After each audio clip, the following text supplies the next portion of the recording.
अस्सलाम वालेकुम दोस्तों, कैसे हैं आप सब। उम्मीद करती हूँ कि आप सब खैरियत से होंगे। स्कूल की छुट्टियों के लिए अम्मी के घर आ गई। जब रात सो के उठी तो मेरे जहन में ख्याल आया, वक्त कितनी तेजी से गुजर रहा है ना। मुझे लगता है दुनिया की सबसे बड़ी इन्वेस्टमेंट जो हम किसी पे करते हैं वो हमारा वक्त है। हर चीज वापस आ सकती है, अगर कोई चीज वापस नहीं आती वो वक्त वापस नहीं आता।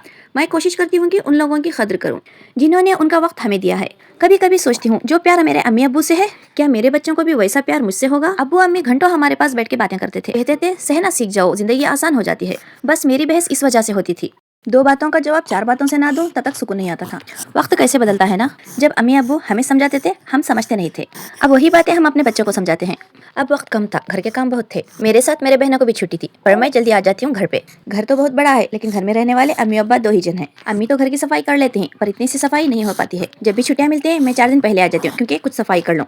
मैं ऐसे तैसे आती रहती हूँ। जब मेरे बहन आते हैं तो उनके साथ उनके हस्बैंड लोग आते हैं। जब बहन के हस्बैंड आते हैं तो घर की सफाई होना ज्यादा जरूरी होती है। इस बार मुझसे कुछ काम नहीं हो रहा था, उल्टा अम्मी ही सब कुछ मुझे करके दे रही थी, क्योंकि मेरी छोटी बेटी है, बहुत छोटी है, ये मुझे बहुत तंग करती रहती है। इस बार छुट्टियां तो सिर्फ 8 दिन की थी। इन 8 दिनों में 2 दिन कैसे गुजर गए पता ही नहीं चला। अम्मी के घर में तो वक्त का पता ही नहीं चलता, बचे हुए 5 दिन कैसे गुजर जाएंगे वो भी पता नहीं चलता। फिर मैं सोचने लगी अभी छुट्टियां तो खत्म ही नहीं हुई, फिर छुट्टियां कब मिलेंगी। इतने में एक शायरी भी याद आई जो मुझे मेरे नानी ने मुझे सुनाया करते थे।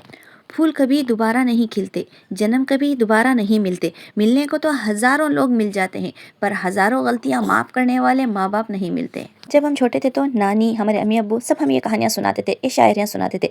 तब हम सुनते नहीं थे, पर आज यही शायरी यही बातें हम अपने बच्चों को सुनाते हैं। जो बचपना गुजर गया वही सुकून का था, ना किसी का डर ना किसी का खौफ, ना कोई काम ना कोई टेंशन। बचपना कैसे गुजर गया पता ही नहीं चला, ऐसा लगता है कल की ही तो बात थी। जो बचपना गुजर गया वही था सुकून। वो भी क्या दिन थे, दोस्तों के साथ छुपन छुपाई खेलना, छुप छुपके से बगीचे के आम तोड़ना, दोस्तों के साथ घंटों गुजारना, फिर भी कम लगता था। लगाते लगाते गिरना और अम्मी के पास रोते हुए आना, अम्मी का वो डांट लगाना, डांट भरी मुस्कान से प्यार करना। वो बचपना भी क्या बचपना था। अब तो जिम्मेदारियों ने हमें जकड़ के रखा है। और ना एक बात याद आ गई जो मेरे चचा बहुत कहा करते थे, माँ बाप के घर में कितनी ही अलमारी क्यों ना हो, शादी के बाद माँ के घर में कोई अलमारी नहीं होती।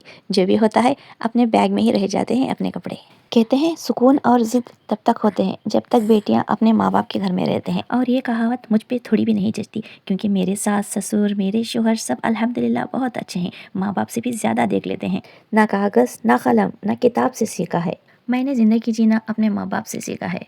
और ना मैं बहुत खुशनसीब हूँ, क्योंकि मुझे ऐसे माँ बाप मिले, ऐसे सास ससुर मिले और इतने अच्छे हस्बैंड मिले। और ना एक बात याद रखना, माँ बाप जो कहते हैं ना उस बात पे आप कायम रहना। जो माँ बाप कहते हैं ना वो बात सुनना।